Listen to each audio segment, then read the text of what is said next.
Building Trust by Anonpencil. It may be a bright and sunny day in Ponyville, but you couldn't give a fuck about that.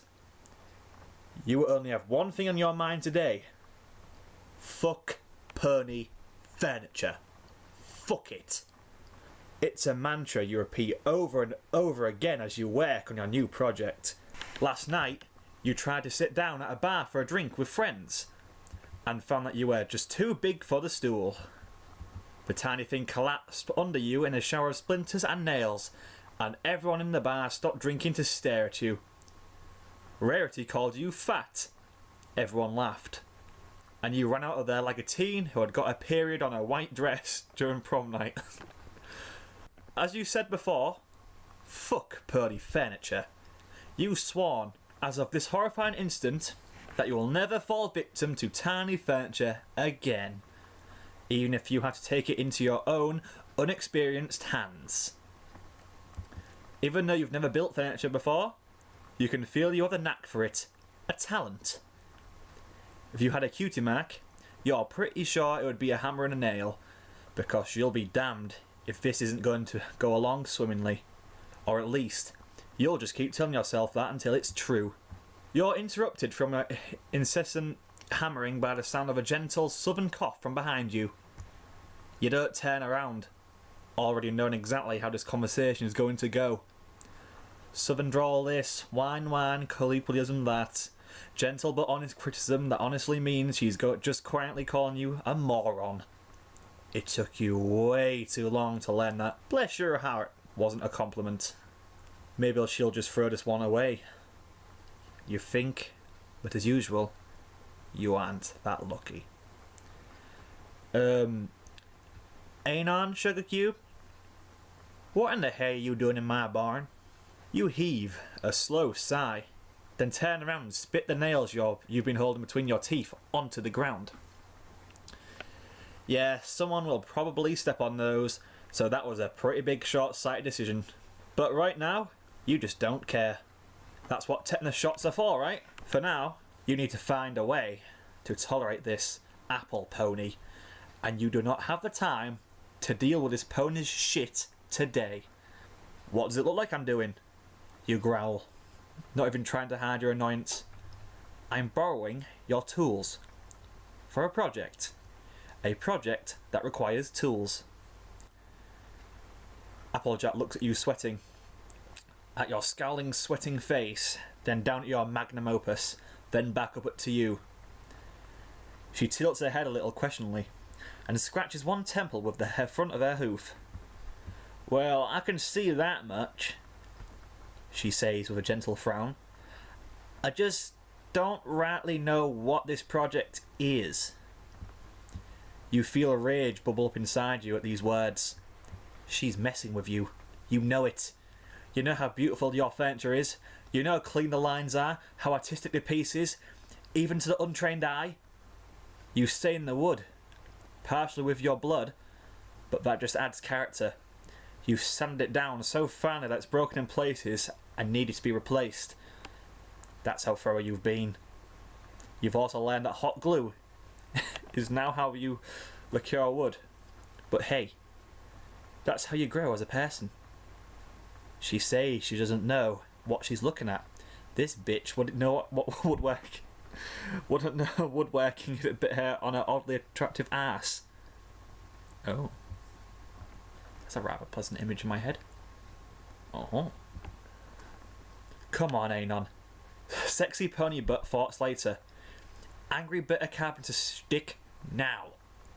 Don't give me that, you snap. Isn't it obvious?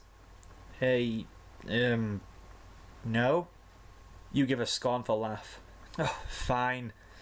If you want to play that way, I'll go with it. It's a chair, and a damn fine chair at that.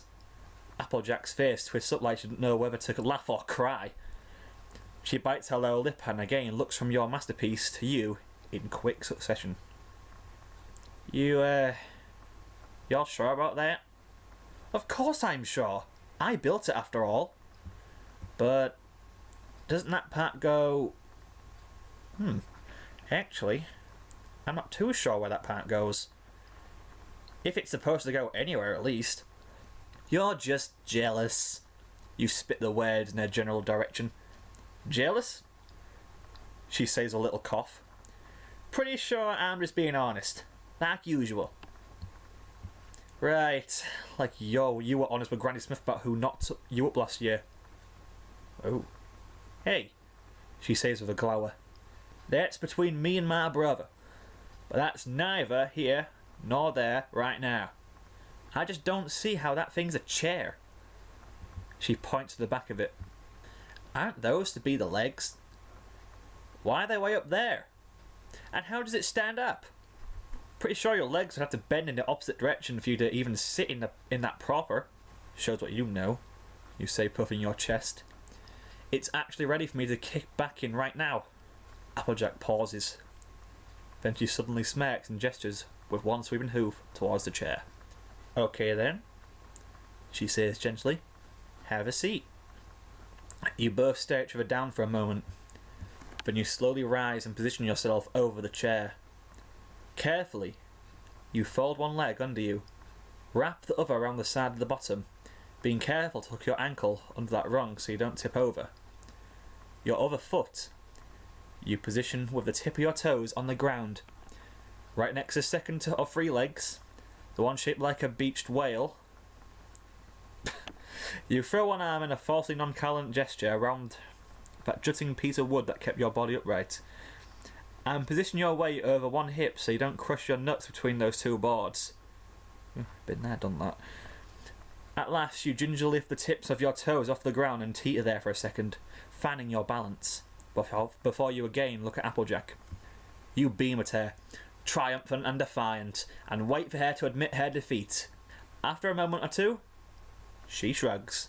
Huh, I guess I was wrong, she says. You sure do look comfy. I suppose that no human anatomy that well after all. You supposed right, you say coolly, wiggling your ear a little for emphasis. Well then, I'll leave you to it, she says with a smile. Happy building. She turns and moves away from you, whistling a jaunty tune. You wait until she's far enough away, not to see or hear you before you let out your first whimpers of pain. The sensation of being in this chair is goddamn excruciating. Dear God, human bones are not supposed to bend in the middle. You didn't even know you had muscle there. And is that your spine you're staring at? How on earth are you staring at your own spine right now? You weep openly as you slowly unwind yourself from the accursed contraption and collapse, trembling to the ground. You're pretty sure your shoulder is dislocated, and you can no longer feel your toes on your right side. You look with tears in your eyes, back at the chair, and you could swear this thing has actually laughed at you. In that moment, you find a new mantra. Maybe pony furniture isn't so bad after all. Or maybe, when it comes to seating, it's just better not to go against the grain. The end. By the way, I'm going to take this moment to mention one thing. Anonpencil has given me full permission to read all of his stories, with the exception of about 3 or so he told me not to read in a private message. And with that respect in mind, I am definitely going to go through all these at some point. Regardless, if it kills me, I am going to read every single one of his stories. So stay tuned for that if you're a fan of Anonpencil.